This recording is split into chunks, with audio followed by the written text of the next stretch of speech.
केदारनाथ उपचुनाव के लिए नामांकन का आखिरी दिन। केदारनाथ विधानसभा सीट से 6 उम्मीदवारों ने नामांकन किया है। बीजेपी से आशा नौटियाल ने नामांकन किया, कांग्रेस से मनोज रावत ने नामांकन किया है, यूकेडी से आशुतोष भंडारी ने नामांकन किया। निर्दलीय उम्मीदवार त्रिभुवन चौहान ने भी नामांकन किया है। इसके अलावा निर्दलीय उम्मीदवार प्रदीप रोशन रूडिया ने भी नामांकन किया। सेवानिवृत्त असिस्टेंट कमांडेंट आरपी सिंह ने भी नामांकन किया।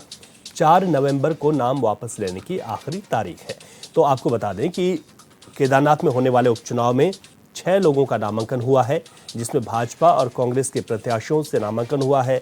अगर हम कांग्रेस की बात करें तो पूर्व विधायक मनोज रावत इस वक्त चुनावी मैदान में है। भाजपा से बात करें तो पूर्व विधायक आशा नौटियाल इस वक्त चुनावी मैदान में। इसके अलावा यूकेडी और निर्दलीय भी उम्मीदवारों ने यहां पर नामांकन किया है। हालांकि 4 नवंबर को नाम वापसी की आखिरी तारीख है।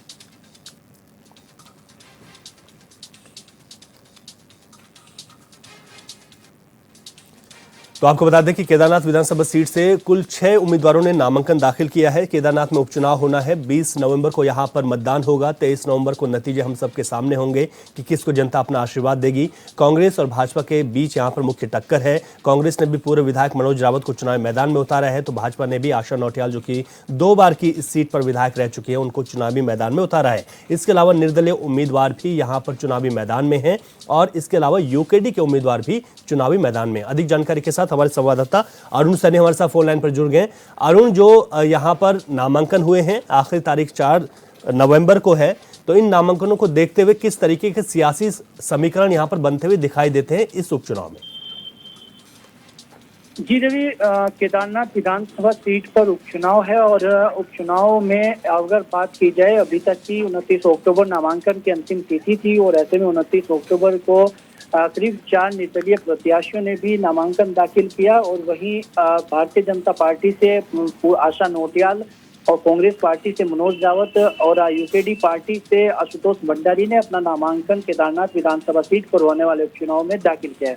लेकिन ऐसे में अगर केदारनाथ विधानसभा सीट के उपचुनाव की सियासी समीकरण देखे जाए तो मुख्य दल कांग्रेस और भारतीय जनता पार्टी, इन दोनों में ही सीधे सीधे तौर पर टक्कर रहने वाली है और जहां तक थोड़ा बहुत उत्तराखंड क्रांति दल, इन दोनों के ही समीकरण थोड़े बहुत जो है वो बिगाड़ सकती है। जहां तक निर्दलीय उम्मीदवारों की बात है तो निर्दलीय उम्मीदवारों के केदारनाथ विधानसभा सीट के उपचुनाव में मैदान में उतरने से इतना फर्क जो है वो नहीं पड़ता हुआ दिखाई नहीं दे रहा है। तो ऐसे में अब ये माना जा रहा है कि जो मुख्य जो दल हैं भाजपा और कांग्रेस, उन दोनों ही दलों में सीधे तौर पर जो है टक्कर इस सीट पर देखने को मिलेगी।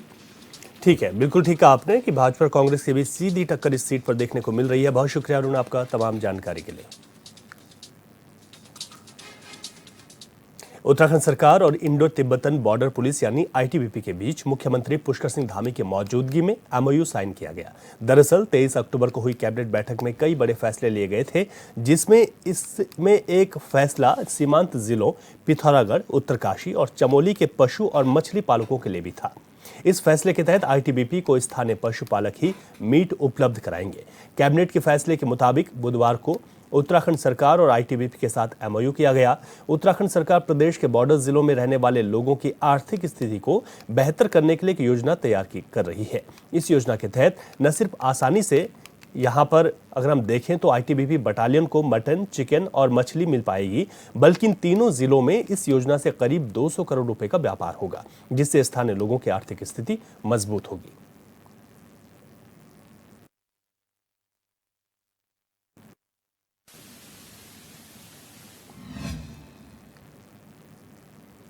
तो हमने आपको बताया कि कैसे इन 3 जिलों में इस योजना से व्यापक स्तर पर जो पशुपालक हैं उनको फायदा मिलने वाला है।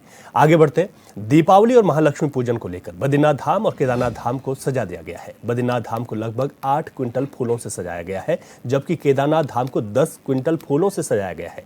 बता दें कि बद्रीनाथ धाम में 1 नवंबर को दीपावली का त्योहार मनाया जाएगा, जिसको लेकर तीर्थ यात्रियों में काफी उत्साह देखा जा रहा है।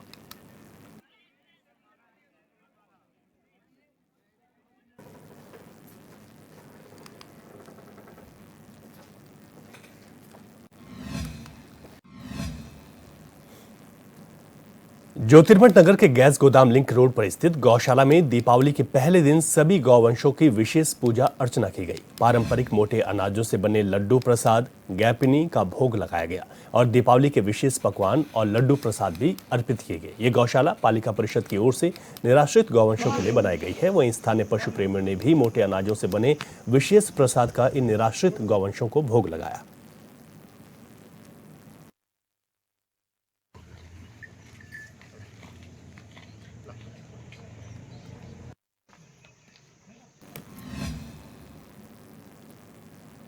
दीपावली में संरक्षित प्रजाति के जीवों की तस्करी को देखते हुए अल्मोड़ा वन विभाग ने सभी चौकियों पर चेकिंग तेज कर दी है। बिनसर वन्यजीव विभाग अल्मोड़ा में उल्लू, सांप, तोता और अन्य पक्षियों की तस्करी को रोकने के लिए सघन चेकिंग की जा रही है। बता दें कि वन्यजीव विहार अल्मोड़ा उत्तराखंड का बड़ा पर्यटन केंद्र है, जहां पर संरक्षित प्रजाति के पक्षी और जानवर देखे जाते हैं। इसी को देखते हुए विभाग के आला अधिकारियों ने सभी पोस्ट पर सघन चेकिंग अभियान चलाने के आदेश दिए हैं।